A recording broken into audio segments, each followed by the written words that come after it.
The early morning air in Marietta, Georgia, carried the quiet scent of dew and pine. The streets were still asleep, as they often were on Sunday mornings, and the town seemed to breathe slower on the Lord's Day. At First Grace Baptist Church, the tall white steeple cast its shadow across the churchyard, as it had done every Sunday for decades. Inside, Pastor Thomas Wilkins moved about with practiced calm, arranging the hymnals, straightening the communion tablecloth, and warming his voice with quiet readings from Psalm 46. It was a ritual he had followed every Sunday for 17 years, and it gave him the peace he needed before facing his congregation. At 47, Thomas had the look of a man aged more by compassion than by time. His eyes, a calm gray, carried the weight of countless confessions, hospital visits, and midnight prayers. He believed in presence, in being the shepherd who truly saw his flock, and in the silent work of grace that moved beneath every surface. That morning, as the clock approached 8:30, he finished his coffee in the kitchen just off the sanctuary and made his way into the nave. The congregation always arrived in staggered clusters, some with steaming travel mugs, others with squirming children, and a few with the quiet dignity of the elderly. But Pastor Thomas noticed the same pattern week after week, and in the third pew on the right, there was one figure who always arrived alone. A boy, small, quiet, and barely noticeable unless you were looking for him. He never came with family, never stayed long after the service ended. He would slip in and out like a shadow, polite but distant. His name, Thomas had learned weeks earlier, was Noah. Noah was about 11, with dark hair and a pale, almost translucent quality to his skin. He wore clothes that looked a size too big and always sat in the same place, hands folded neatly in his lap. He never sang, never spoke, but he watched. His eyes didn't wander like a bored child's often do. Instead, they fixed on Thomas with an intensity that the pastor had found unsettling at first, but had grown to respect. On this particular Sunday, as the sanctuary filled with the rustle of coats and the tuning of instruments, Thomas scanned the pews. The third row on the right was empty. His heart paused for the briefest second, but then he saw it. On the bench where Noah usually sat lay a simple, cream-colored envelope. There was no name on the outside, just a carefully folded paper resting against the dark wood, as though left with purpose. Thomas approached slowly. He picked it up and felt the unmistakable lightness of a single sheet inside. The handwriting was visible through the envelope. A child's hand, uncertain but deliberate. He turned it over, opened the flap, and pulled out the letter. The word struck like a hammer to the chest. "Pastor, I come here because it's the only place I feel safe. But I won't be coming back.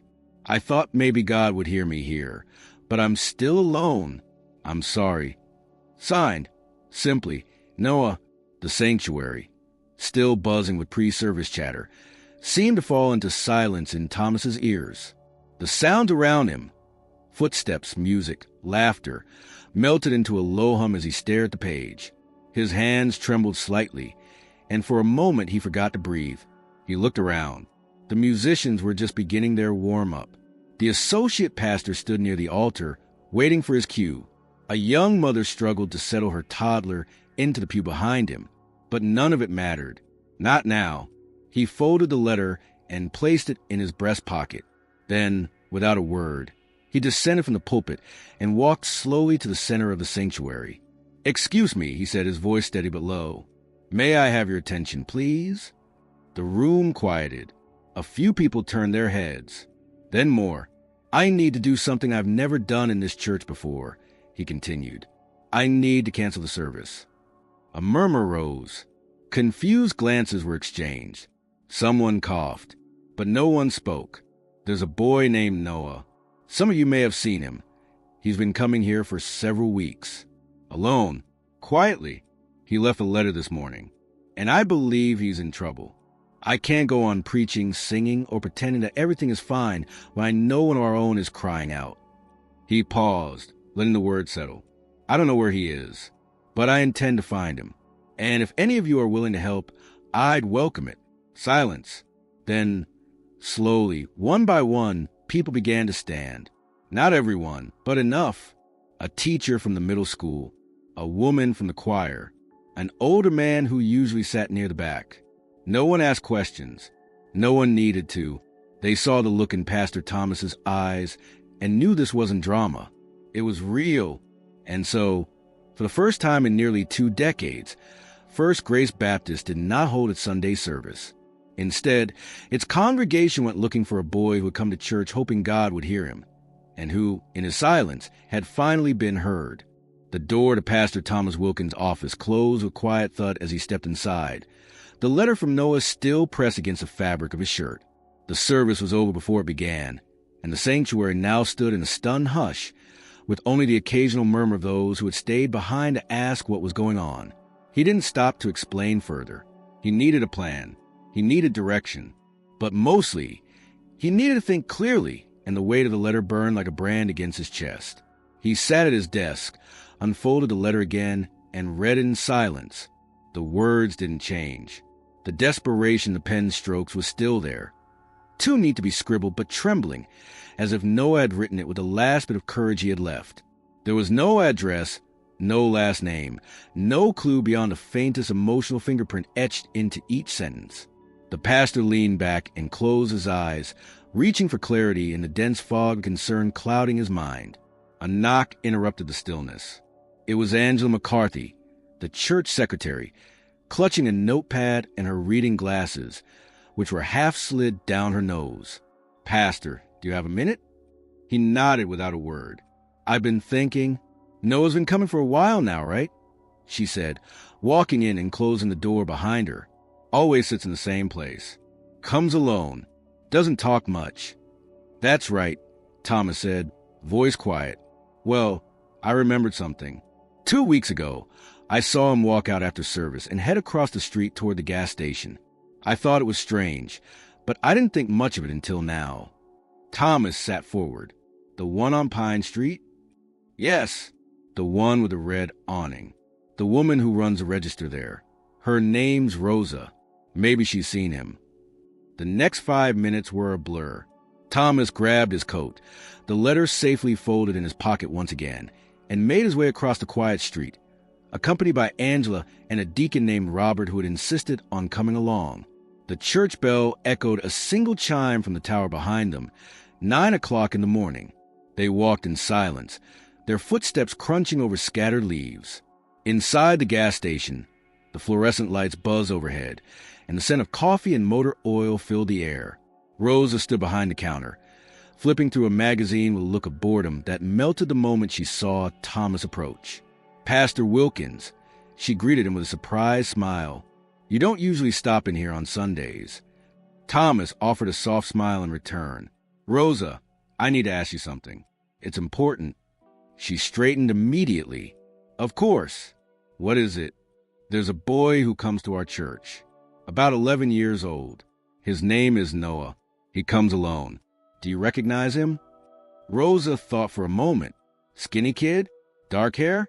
Wears a windbreaker even when it's warm." "Yes, that's him. Yeah, I've seen him. Comes in every Sunday, usually right after 9. Buys the same thing, a juice box and a granola bar. Pays in cash, exact change. Never says much. Sometimes I think he just wants someone to say hello to him." Thomas swallowed hard. "Do you know where he lives?" She hesitated. Not exactly. But I've seen him walk down Maple Grove Lane. That's in the Ridgewood complex. Low-income housing about 6 blocks from here." It was enough. They left the station with purpose. Thomas drove while Angela and Robert discussed the best route. Ridgewood was known to the church, not for violence or crime, but for poverty and weariness. It was a neighborhood where people worked long hours and barely kept their heads above water, a place where a boy like Noah could disappear in plain sight. They arrived at the complex just before 10 o'clock. The buildings were identical in their dull beige paint, the lawns patchy and worn. Children's bikes lay abandoned on the grass, and a barking dog echoed from somewhere behind the buildings. The trio began knocking on doors, asking for Noah. Most people were wary.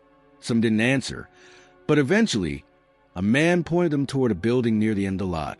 "That one," he said, nodding. "3rd floor. A woman lives there with her son. Never see the dad." Thomas climbed the stairs with growing unease. He didn't know what he would find. He didn't even know if Noah would be there. He knocked gently. After a long pause, the door creaked open. A woman stood in the doorway, mid-30s, hair pulled back messily, shadows under her eyes so deep they looked painted on. She wore a faded T-shirt and clutched the edge of the door as though expecting bad news. "Can I help you?" she asked, guarded. Thomas removed his hat. "Ma'am, my name is Pastor Thomas Wilkins. I'm from First Grace Baptist Church. We're looking for your son, Noah." Her face changed immediately, not with recognition of the church, but with confusion. "He goes to church?" The pastor nodded. "He has for several weeks. He sits quietly in the third pew. Comes alone. We only learned his name recently." She stepped aside slowly, motioning them in. "I had no idea," she said, almost in a whisper. "He told me he was riding his bike in the mornings. I worked the early shift on Sundays. I didn't think." Her voice broke. She led them into a small living room that smelled faintly of burnt toast and dust. Photos on the wall showed a younger, smiling boy beside a tall man in uniform. But the man's face appeared again in a frame edged in black, a memorial. "My husband," she said, following Thomas's eyes. "He passed 2 years ago. Army. I've been working 2 jobs since. I leave before sunrise and get home after dinner. Noah's always been a quiet kid, but I thought he was okay. I really did." Thomas reached into his pocket and pulled out the letter, unfolding it with care. He held it out, not speaking. She read the words slowly, her fingers trembling as she gripped the paper. When she finished, she didn't cry. She simply sat down on the edge of the couch and held the letter against her chest like it was the last thing holding her upright. A creaking sound came from the hallway. All eyes turned. There, standing barefoot and unsure, was Noah. His dark eyes looked bigger than usual, filled with fear and confusion. He didn't run. He didn't speak. When he saw Pastor Thomas, something in him shifted. His shoulders dropped. His eyes brimmed with tears. And for the first time, he was no longer invisible. Noah didn't move. His bare feet stood planted on the hardwood floor just beyond the hallway's edge, where the shadows fell across his small frame like hesitant fingers. His eyes stayed fixed on Pastor Thomas, and for a long, delicate moment, the room held its breath. The boy's mother, Sarah, rose slowly from the couch, still gripping the letter as if it were something sacred, and turned toward her son. But it was not her voice that broke the silence. "Noah," Pastor Thomas said gently, barely above a whisper. The boy blinked, then lowered his gaze to the floor. Thomas took a step forward, cautious not to break the fragile moment forming between them. "We've been looking for you," he continued, his voice warm but steady. "I read what you wrote." Noah's lip quivered, but he didn't speak. Sarah turned to him, her voice strained. "Noah, why didn't you tell me you were going to church?" His shoulders rose slightly, a defensive shrug more than an answer. "I didn't want to bother you," he mumbled. Thomas looked at Sarah, who had covered her mouth with her hand. Her eyes welled with tears, not dramatic or loud, but quiet and exhausted. She sat back down, as though her legs could no longer hold her. Noah, unsure, remained at the hallway's edge. The pastor knelt down slowly, lowering himself to eye level, his posture open and calm. "I want you to know something, Noah," he said. "Your letter, what you wrote, it mattered. It was brave. And it told me something important. It told me you feel alone. Is that true?" Noah hesitated, then gave a barely perceptible nod. "I'm sorry," Sarah whispered. "I thought I was doing enough. I really thought." Thomas held up a hand gently to pause her. His focus stayed on Noah. "You said the church was the only place you felt safe," he continued. "Do you still believe that?" Noah's eyes lifted, just for a second, and the pastor saw it. An answer tucked within the glance. "Yes," the boy said, "but I thought if I stopped coming, no one would notice." The pain in those words struck deeper than the pastor expected. He looked at Sarah again, saw the guilt painted across her face, and then back at Noah. "Well, we noticed," Thomas said, "and we care. That's why I'm here. That's why the whole service stopped today." Noah's brow furrowed in confusion. "You stopped church?" "Yes," Thomas answered without hesitation. Because nothing we were going to say this morning was more important than finding you. For the first time, Noah's expression shifted. A single tear slid down his cheek, but it wasn't from fear or despair. It was a relief of being seen. Sarah rose again and walked toward her son. She knelt beside him, one hand brushing his hair back gently. "I'm sorry, baby," she said softly. "I didn't know. I should have known, but I didn't." Noah leaned into her slowly, like a branch bending into the wind, and allowed her to wrap her arms around him. The letter, still clutched in her hand, crinkled softly between them. Thomas stood and looked away, giving them space. Behind him, Robert and Angela had stepped into the hallway, silently observing. Their presence wasn't intrusive, it was supportive. They understood that no words could do justice to what had just unfolded. After a few minutes, Thomas cleared his throat lightly. "Sarah, I know this is a lot," he began, "but I think we should talk about what comes next. Not just for Noah, but for you too." She nodded, her face buried in her son's hair. "Yes, please. I don't know where to start." "We'll help," Thomas replied. "You're not alone." That afternoon, after some gentle discussion, Thomas arranged for a few things to happen. First, he made a call to a woman named Denise, who ran a grief support group at the church. She had lost her husband in a car accident 3 years earlier and had 2 kids around Noah's age.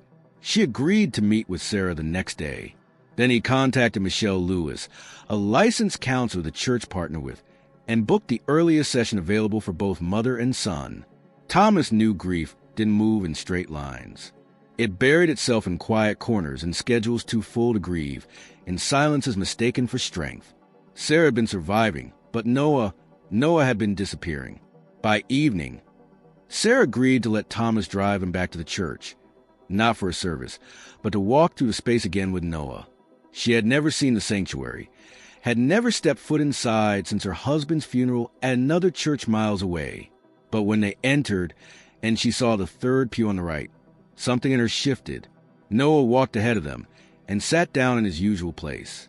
The pew was empty, the sanctuary bathed in the warm hues of late afternoon sun filtering through stained glass. Sarah sat beside him, hesitantly at first, then relaxed slightly as Thomas joined them. "This is where I would sit," Noah said, looking at the pulpit, "every Sunday." Sarah looked around, her voice low. "It's beautiful." Noah glanced at her, then back at Thomas. "Do I have to stop coming?" Thomas smiled gently. "Not unless you want to." Noah nodded slowly. "I want to keep coming." The pastor placed a hand on the back of the pew. "You're welcome here, always." It was a beginning, not dramatic, not loud, but real. The quiet acknowledgement that healing had to start somewhere, and sometimes it started in a space as simple as a wooden bench inside a church that had, for too long, failed to notice a boy who sat alone. As they left the sanctuary, Sarah turned to Thomas. "I didn't think anyone saw him," she said. "I didn't even see him the way I should have." "But you did." "No," Thomas replied. "He made sure we saw him. That letter, that was him crying out. I just listened." She nodded. "I'm going to listen too. From now on." That night, the lights in the church stayed on longer than usual, glowing like a beacon in the dusk. And somewhere, for the first time in a long time, a boy went to sleep knowing that when he reached out, someone had reached back. The following week unfolded in quiet ripples, as though the letter left behind by Noah had stirred something deeper than just concern. It had opened a door that many had not realized was closed. Pastor Thomas, though known for his compassionate sermons and tireless service to the congregation, found himself entering a new kind of ministry, one that did not begin at the pulpit, but in the ordinary moments of human connection. The church, once set on rhythm and routine, began to listen differently, speak more gently, and notice what had too often been missed. Thomas visited Sarah and Noah twice during that week, not out of obligation, but from a growing sense of care that had quietly taken root. On Tuesday afternoon, he arrived with a grocery bag in hand, filled not with charity, but with thoughtful items. Noah's favorite granola bars, a book on grief he thought might help Sarah, and a box of chamomile tea. The apartment was more lively this time. The air no longer felt weighted by silence, but carried the faint sounds of something hopeful. In the background, a small lamp flickered next to an open workbook on the kitchen table, and Thomas noticed Noah's handwriting on the page, neat, careful, and focused. Sarah answered the door with a tired smile. "He's in his room, but I'll get him," she said, stepping aside to let Thomas in.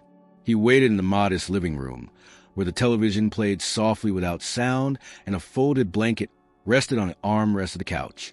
A few moments later, Noah emerged, this time without hesitation.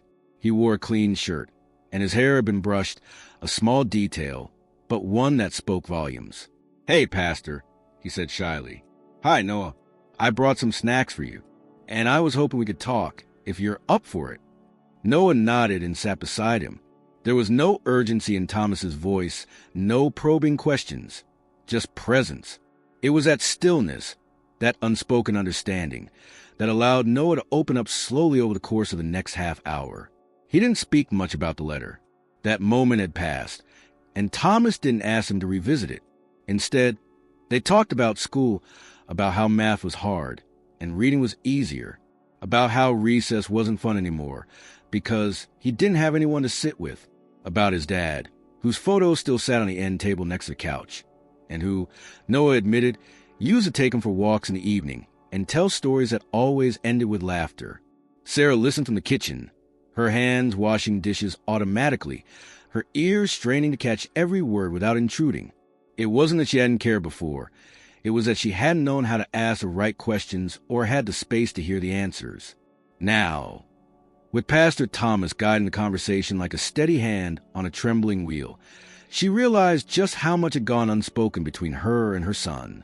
On Wednesday, they met again at the church for Noah's first counseling session with Michelle Lewis. The room had been carefully prepared. Soft lighting, a few shelves of children's books, and a plush blue chair where Noah sat cross-legged, his eyes darting to the door until Michelle assured him she wouldn't ask anything he didn't want to answer. Sarah remained outside, sitting with Thomas in a nearby office, her hands clasped tightly on her lap. "I feel like a stranger to him," she admitted, her voice low. "He used to tell me everything. Now, I have no idea what he's thinking."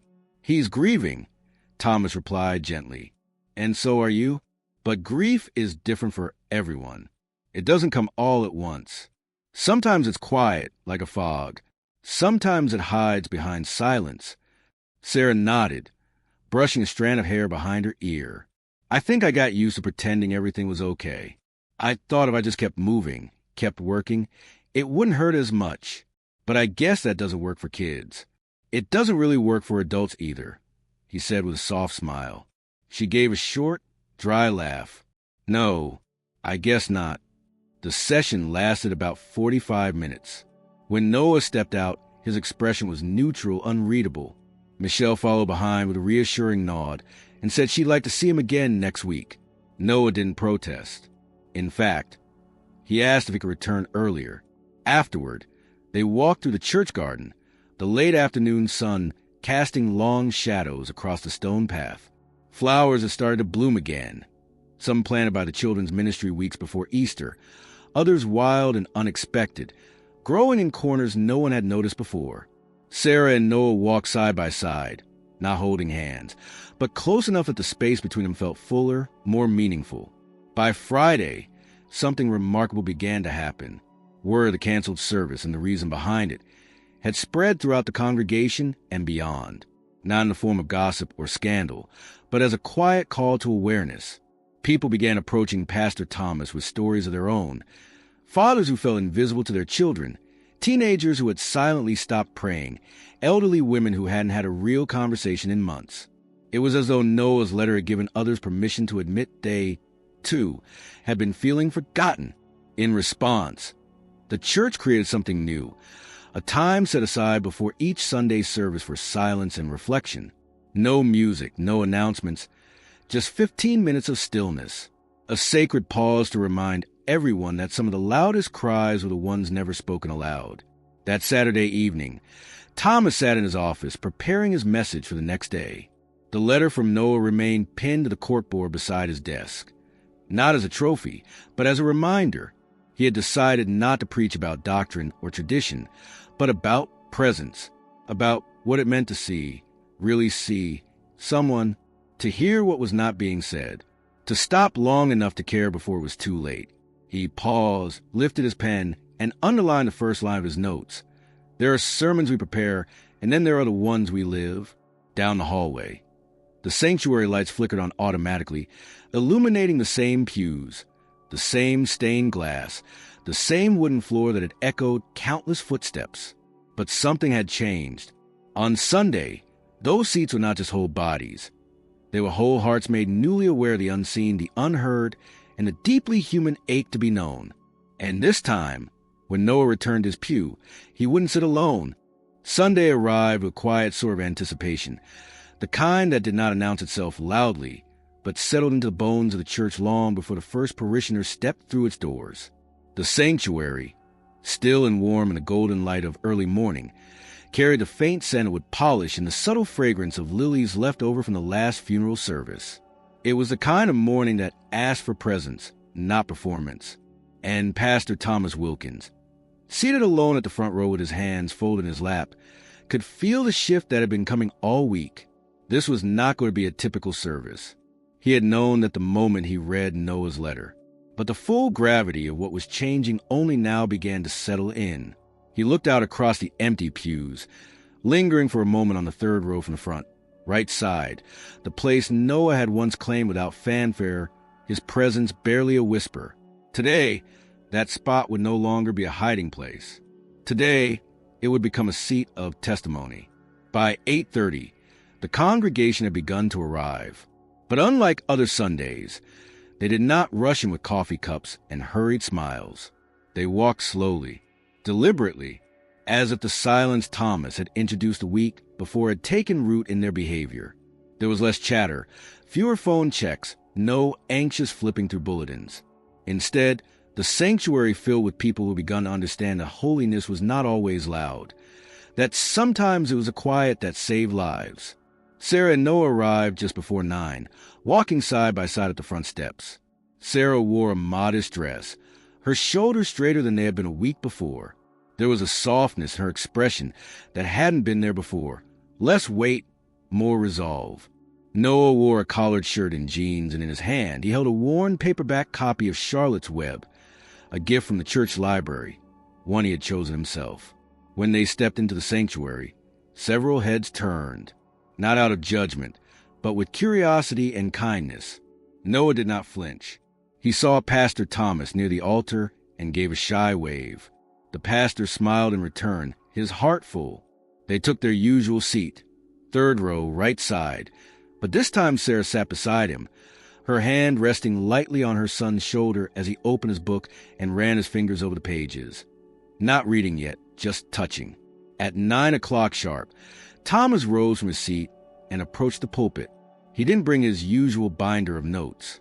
He carried only his Bible tucked under one arm and a single sheet of paper, the same letter now laminated that had changed the course of the past 7 days. The congregation quieted before he even spoke. There was no need to ask for silence. It was already present, thick and expectant. This morning, he began, his voice calm, we will not start with a hymn. We will not begin with announcements or choir. Today, I want to tell you a story. He paused, eyes scanning the faces before him. Some were familiar, long-time members who had seen him through baptisms, weddings, and funerals. Others were newer, visiting perhaps because they had heard whispers of the letter. But all of them listened. Last Sunday, as many of you now know, we canceled our service. Not because of an emergency, not because of any external threat, but because a single voice cried out in silence, and we chose to stop and listen. That voice belonged to a boy named Noah. Gasps were few. Many already knew the name, but the weight of it, spoken aloud from the pulpit, caused a visible stillness to ripple through the crowd. I will not read his letter aloud again, Thomas continued, because it was not meant for all of us. It was meant for one person, and it did its job. It reached me. It called me to act. But what I will share is this. The letter was not about drama. It was not a cry for attention. It was a reminder that even within our walls, where we preach love and grace, someone can feel invisible. That should unsettle us. A few heads bowed. 1 or 2 hands reached for tissues. This church exists to reflect the heart of Christ. And Christ did not walk past the hurting. He did not step over the lonely. He stopped. He saw. He healed. And that is what we must do. He let the words linger before he continued. Noah is here with us today. And though I will not ask him to stand or speak, I want you to know that he is not alone. His mother is not alone. And neither are any of you who have been carrying quiet pain. Thomas stepped back from the pulpit, took a deep breath, and walked down the steps toward the congregation. He moved slowly, deliberately, until he stood beside the pew where Noah and Sarah sat. He turned to them and spoke softly. You reminded me why I do this, he said to Noah. You reminded all of us. Noah didn't speak, but he smiled, small, hesitant, but real. Thomas returned to front and invited the congregation into a moment of open reflection. No music, no talking, just 5 minutes of silence, where each person could listen to God, to their own hearts, to the silence around them that often hid what words could not express. It was the most powerful 5 minutes the church had known in years. Afterward, when the regular service continued, it did so gently. The choir sang softer hymns. The message that followed was simple and human, a reminder to watch for the overlooked, to sit beside the lonely, to ask how someone is and wait long enough to hear the real answer. As the service ended, something remarkable happened. People didn't rush out. They lingered. Conversations began that were not superficial. Members checking in on one another, asking questions that mattered. One woman approached Sarah and offered to help tutor Noah after school.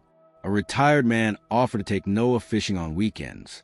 A teenage boy from a youth group sat next to Noah and asked if he liked video games.